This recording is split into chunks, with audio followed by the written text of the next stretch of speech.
오늘 수요예배에 나오신 성도님들을 환영하고 축복합니다. 우리 이 시간 앞뒤 또 옆에 계신 분과 함께 인사하겠습니다. 잘 오셨습니다. 잘 오셨습니다. 네, 이 시간 하나님께서 우리에게 주시는 말씀은 열왕기상 13장 33절과 34절 말씀입니다. 열왕기상 13장 33절, 34절 두 구절을 우리 함께 한 목소리로 합독하시겠습니다. 여로보암이 이 일 후에도 그의 악한 길에서 떠나 돌이키지 아니하고 다시 일반 백성을 산당의 제사장으로 삼되 누구든지 자원하면 그 사람을 산당의 제사장으로 삼았으므로 이 일이 여로보암 집의 죄가 되어 그 집이 땅 위에서 끊어져 멸망하게 되니라. 아멘. 네, 오늘 저는 은혜를 붙드는 인생이라는 제목으로 함께 말씀을 나누고자 합니다. 하나님은 모든 사람들이 하나님의 말씀을 듣고 악한 자가 악에서 돌이켜 구원의 길을 발견하기를 원하시는 줄 믿습니다. 그리고 말씀의 은혜를 붙들고 불신앙의 자리에서 돌이켜 신앙의 자리에 서기를 그 누구보다 우리 하나님이 바라시는 줄 믿습니다. 그런데 오늘 본문에 등장하는 여로보암은 하나님께서 심판을 선언하신 대로 그 집이 땅 위에서 끊어져 멸망하게 되는 파멸에 이르고 만 것을 볼 수 있는데요.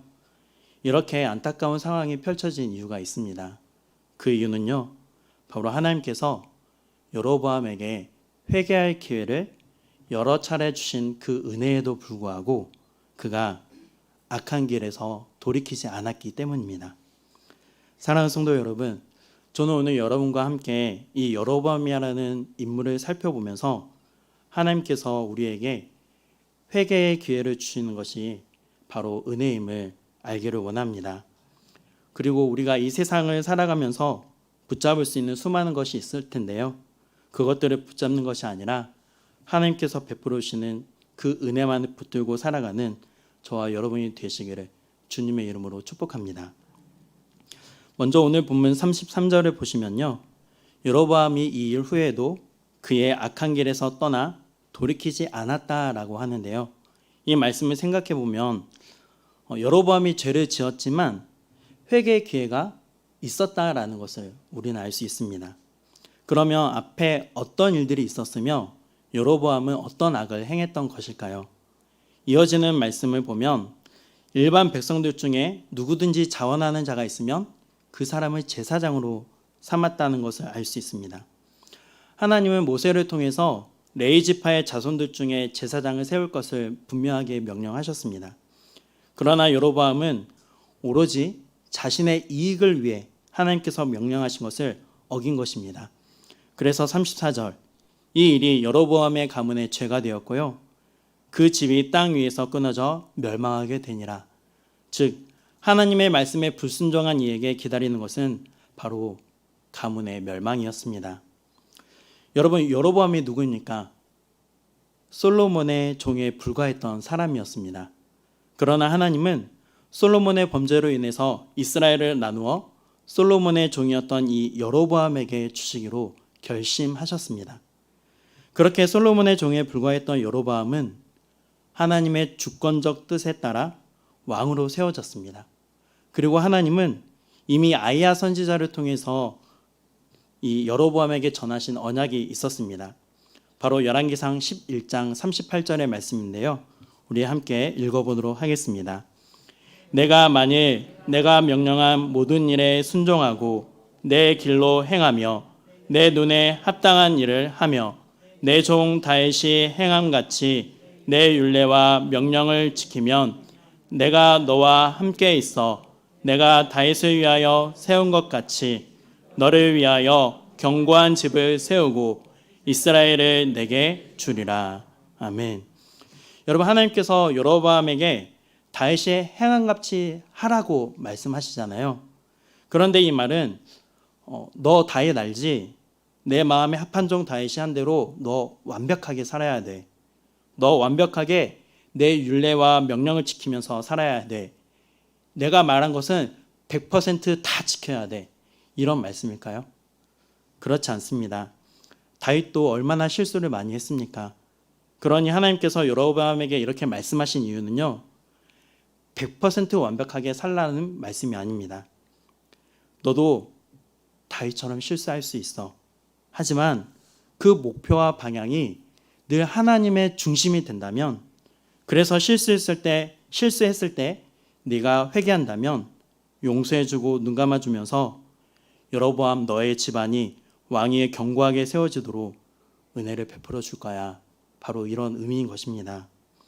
이것이 바로 하나님께서 여로보암에게 회개할 기회를 이미 주신 것이죠.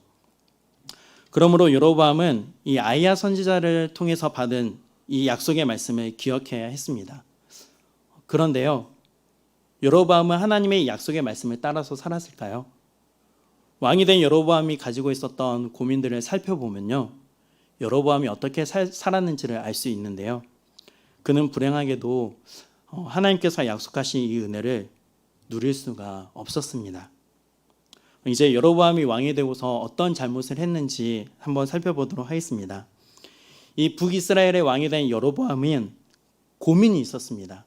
그것은 뭐냐면요, 바로 북이스라엘의 사람들이 하나님의 성전이 있는 이 남유다 예루살렘으로 제사를 드리러 간다는 것이었는데요, 이 일로 인해서 백성들의 마음이 이 르호보암에게 돌아가면 어떻게 하나 하는 그런 고민이 있었습니다. 불안감이 생긴 것이죠. 그래서 이렇게 생각을 한 것인데요, 열왕기상 12장 27절을 보시면요, 나의 백성들이 예루살렘에 있는 여호와의 성전에 제사를 드리러 계속해서 왕래를 한다면 그들의 마음이 다시 유다 왕 르호보암에게로 향하면 어떻게 하지?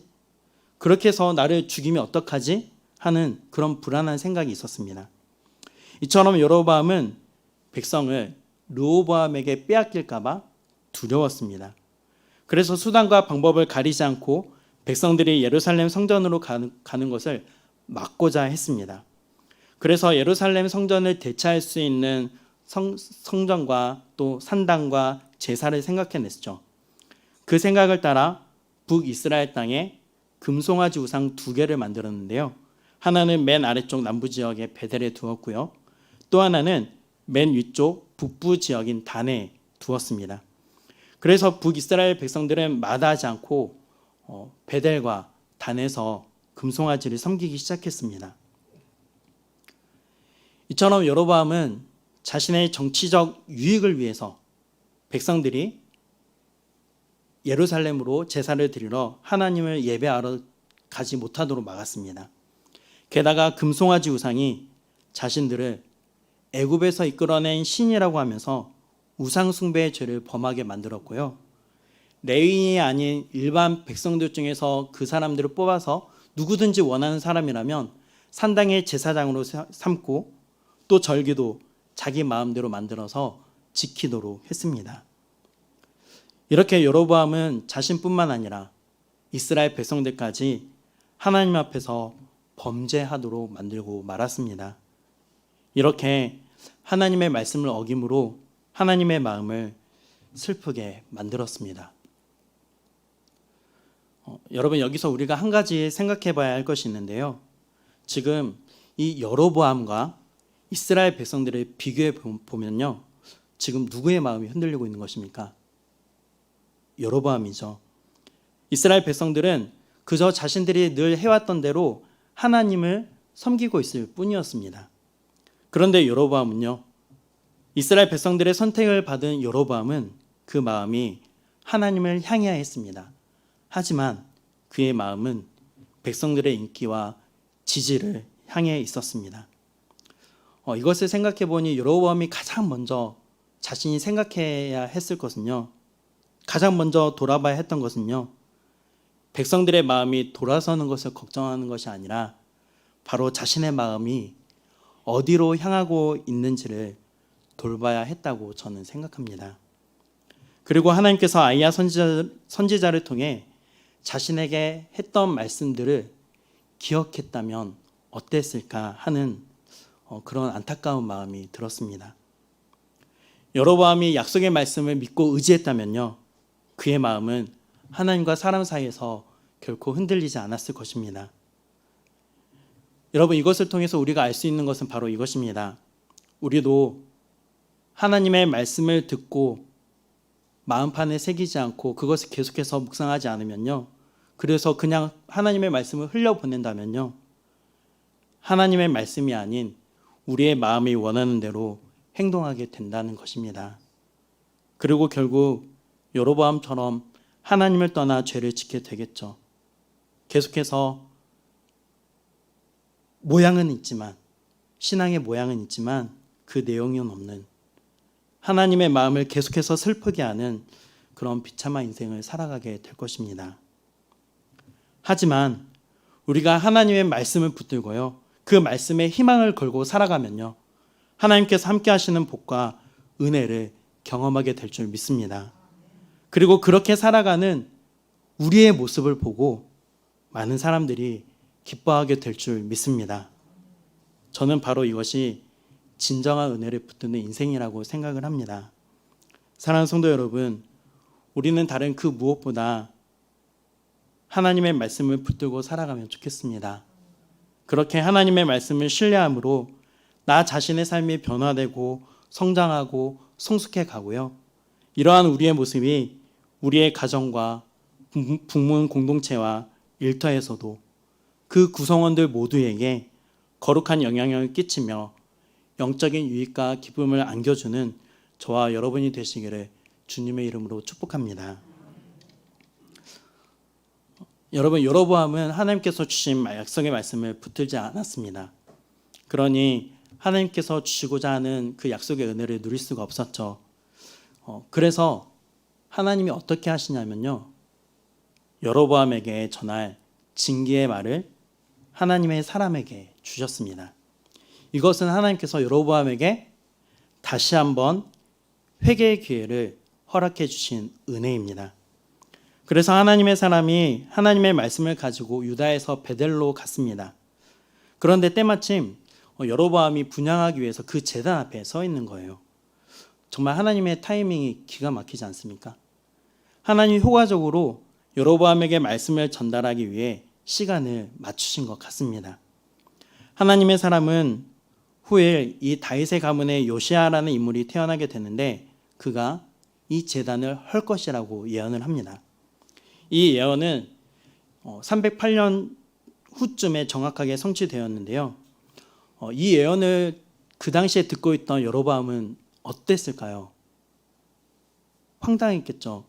갑자기 이름 모를 선지자가, 알지도 못하는 선지자가 나타나서 제단의 파멸을 선포했으니까요. 그래서 여로보암은 선지자를 향해서 손을 뻗으면서 당장 저놈을 잡아라! 명령합니다. 하지만 바로 그 순간 여로보암의 손이 굳어져서 그 손을 다시 거두어 들일 수가 없었습니다. 동시에 베델에 있던 그 제단이 갈라지면서 재가 쏟아져 나왔습니다. 하나님의 사람이 선포한 대로 그대로 이루어진 것이죠. 이것을 목격한 여로보암은요, 하나님의 사람에게 간청을 하는데요, 자신의 굳어버린 손이 다시 움직일 수 있도록 해달라는 것이었습니다. 열왕기상 13장 6절을 보시면요, 왕이 하나님의 사람에게 말하여 이르되 청하건대 너는 나를 위하여 내 하나님 여호와께 은혜를 구하여 내 손이 다시 성하게 기도하라고 여로보암이 말한 것을 볼 수 있습니다. 이 말씀만 보면 여로보암이 되게 고 자세로 명령한 것처럼 보이잖아요. 저는 여로보암이 그렇게 하지는 않았을 것이라고 생각을 합니다. 그래서 저는 이 말씀을 제 말로 좀 각색을 해봤습니다. 아마도 이렇게 간청했을 것 같습니다. 그대는 진정 하나님의 사람이 틀림없습니다. 제가 정말 잘못했습니다. 그러니 제발 나를 위해 당신의 하나님께 은혜를 구해 주십시오. 그래서 내 손이 원래대로 회복되도록 도와주십시오 라고 말입니다. 이러한 왕의 간청을 들은 하나님의 사람은 여로보암의 손이 낫도록 하나님께 은혜를 구했습니다. 그러자 뻣뻣하게 굳어있던 여로보암의 손이 회복되었습니다. 정말 놀라운 하나님의 은혜를 입은 것이죠. 그러니 얼마나 고마웠을까요? 여로보암은 하나님의 사람을 자신의 집으로 초대합니다. 자신의 집으로 가서 쉬면서 피곤도 풀고 병을 낫게 해주었으니 그에 합당한 예물도 주겠다라고 한 것입니다. 그러나 하나님의 사람은 하나님의 말씀을 따라 그렇게 할 수 없다고 말을 하고요. 하나님의 사람과 여로보암은 헤어졌습니다. 여러분, 여기서 우리가 생각해 볼 것은요, 하나님은 왜 선지자를 잡으려고 하는 여로보암의 손을 굳게 하시고 또 제단이 갈라지는 이적을 보여주신 것일까요? 1차적으로는 여로보암이 선지자를 해치지 못하도록 하기 위해서였을 것이고요. 또 이런 기적을 통해서 지금 여로보암에게 말하고 있는 사람이 그냥 일반 사람이 아니라 하나님께서 보내신 하나님의 사람이라는 것을 알리기 위해서였을 것입니다. 그리고 이 선지자의 입을 통해서 전한 말씀을 하나님께서 반드시 성취하실 것임을 여로보암에게 알려주시기 위해서였겠죠. 그런데요, 이처럼 하나님께서 여로보암에게 선지자를 보내셔서 경고하시고 또 이적을 보여주시는 진짜 궁극적인 이유는 무엇일까요? 하나님의 성품을 생각해 보면요, 여로보암이 그대로 망하기를 바라시지는 않으셨을 것 같습니다. 그래서 여로보암이 선지자를 통해 하나님의 말씀을 듣고요, 또 이적을 보면서 회개하고 다시 그 악한 길에서 돌이켜서 하나님께로 돌아오도록 조치를 취하신 것입니다. 그러니까 하나님은 여전히 여로보암을 사랑하셔서 은혜를 베풀고 계시는 것이죠. 하지만 여로보암은 하나님께서 손을 고쳐주신 것에 대한 감사도 보이지 않고요, 하나님께서 원하시는 회개의 모습도 보이지 않고 있습니다. 손이 아플 때는 간절하게 요청했다가 회복되자 하나님을 찾지 않은 것입니다. 단지 자신의 손을 회복시켜준 선지자를 집으로 초대하고 선물을 주려고 했습니다. 이처럼 여로보암은 선지자 뒤에 계셔서 역사하시는, 은혜를 베풀고 계시는 그 하나님을 붙드는 것에 실패하고 말았습니다. 여러분, 제가 이 여로보암의 이야기를 읽고 묵상하면서 생각한 것은요, 하나님은 우리가 잘못된 길로 나아갈 때 하나님의 사람을 보내주셔서 말씀해 주신다는 것입니다. 회개의 기회를 우리에게 계속해서 주신다는 것입니다. 여로보암의 죄를 지적하기 위해서 하나님의 사람을 보내신 것처럼요, 지금도 하나님은 우리가 영적 어둠 가운데 있으면서 잘못 판단하고 죄를 짓고 있는 우리를 결코 그냥 두시지 않는다는 것을 생각하게 되었습니다. 우리에게도 하나님의 사람을 붙여주시고 여러 가지 방법으로 죄를 깨닫게 하시는 줄 믿습니다. 이것을 생각해 보니 저는 참 복이 많은 사람인 것 같습니다. 왜냐하면 저에게는 하나님의 사람이 주변에 많이 있기 때문입니다. 사실 쓴소리를 한다는 것 자체가 쉬운 일은 아니잖아요. 쓴소리를 한다는 것 자체는 그 사람이 정말 잘 되었으면 하는 마음에서 그런 말을 하는데요. 저의 부모님과 아내, 또 이번에 추석에 내려가면 또 어떤 소리를 들을지 모르겠습니다. 정말 부모님과 아내를 통해서, 그리고 담임 목사님과 또 동료 교육자들을 통해서, 그리고 언제든지 삶과 사역에 대해서 나눌 수 있는 동기 목회자들을 통해서 하나님께서 원하시는 뜻이 무엇인지를 발견하게 되는 때가 참 많고요. 또 저의 개인적인 질병이나 주변에 일어나는 수많은 문제들을 통해 제가 무엇을 돌이켜야 하는지를 생각해 보게 되는 것 같습니다. 그래서 다시 한번 회개하는 시간을 갖기도 합니다. 그렇게 저는 하나님의 은혜를 붙들고 하나님의 은혜를 경험해 가고 있어서 참 감사한 마음을 가지고 있습니다. 여러분, 하나님은요, 우리가 잘못된 길에서 돌아서기를 그 누구보다 원하시는 줄 믿습니다. 그래서 사람을 통해서, 그리고 여러 상황들을 통해서 우리에게 말씀하시는 것입니다. 그러므로 우리의 일상에서 벌어지는 일은 결코 단순히 우연히 일어난 일이 아닐 수 있음을 우리는 생각해야 합니다. 왜냐하면 하나님께서 우리에게 무엇인가를 말씀하시고자 하는 징조일 수 있기 때문입니다. 여러분, 하나님께서 우리에게 신실한 사람을 보내셔서 나에게 무엇인가를 말씀하실 때 우리는 그 말씀을 주의 깊고 겸손하게 듣는 우리가 되면 좋겠습니다. 비록 그것이 책망하는 말씀일지라도 우리를 악한 길에서 다시 회복시키시려는 하나님의 그 사랑의 메시지라는 것을 우리가 생각해 보면 좋겠습니다. 사랑하는 성도 여러분, 하나님은 우리가 은혜를 무시하고 잘못된 길로 가며 반항을 하면요, 고통스럽게 해서라도 바른 길로 인도해 주시는 것 같습니다. 그러므로 나 자신의 죄와 굳은 마음으로 인해서 고통을 받고 있다면요, 하나님께 겸손하게 나아가 눈물로 회개하며 하나님 베풀어 주시는 그 은혜를 붙드는 우리가 되기를 원합니다. 그렇게 한다면 완악한 여로보암이라도 그 굳은 손을 낫게 해주시기를 구할 때 회복시켜 주셨던 하나님께서 우리에게도 동일한 은혜를 베풀어 주는 줄 믿습니다. 그렇게 하기 위해서 우리는 말씀을 간직한 것에 만족하는 것이 아니라요, 진리의 말씀 앞에 나 자신을 진실하게 비춰보기를 원합니다. 그래서 말씀을 따라 생각하고요, 또 말씀에 따라 살아가고 행동하는 저와 여러분이 되어주시기를 주님의 이름으로 축복합니다. 그것이 바로 하나님께서 베풀어 주시는 은혜를 붙드는 인생인 줄 믿습니다. 기도하겠습니다. 하나님 아버지, 오늘 우리는 여로보암이라는 인물을 살펴보며 우리 또한 여로보암의 길로 걸어가게 될까 두려운 마음이 생기는 것 같습니다. 회개해야 할 일을 뒤로 미루지 않는 우리가 되기를 원합니다. 그리고 늘 진리의 말씀 앞에 나를 세워 비춰보며 하나님 기뻐하시는 삶을 우리가 되게 하여 주옵소서. 여로보암의 길이 아니라 다윗의 길로 행하는 우리가 되길 원하오니 은혜 베풀어 주옵소서. 주님, 우리가 한번 잘못 내디딘 발걸음을 계속해서 걸어가고 있다면 돌이킬 수 있는 지혜와 용기를 주옵소서. 그래서 그 무엇보다 하나님과의 관계에서 나의 자리를 바르게 찾아가게 하시고 그 자리에서 하나님을 바르게 섬기며 살아가는 우리가 되게 하여 주옵소서. 그 속에서 주님 주시는 참된 평강을 누리며 살아가게 하여 주옵소서. 예수님의 이름으로 기도하옵나이다. 아멘.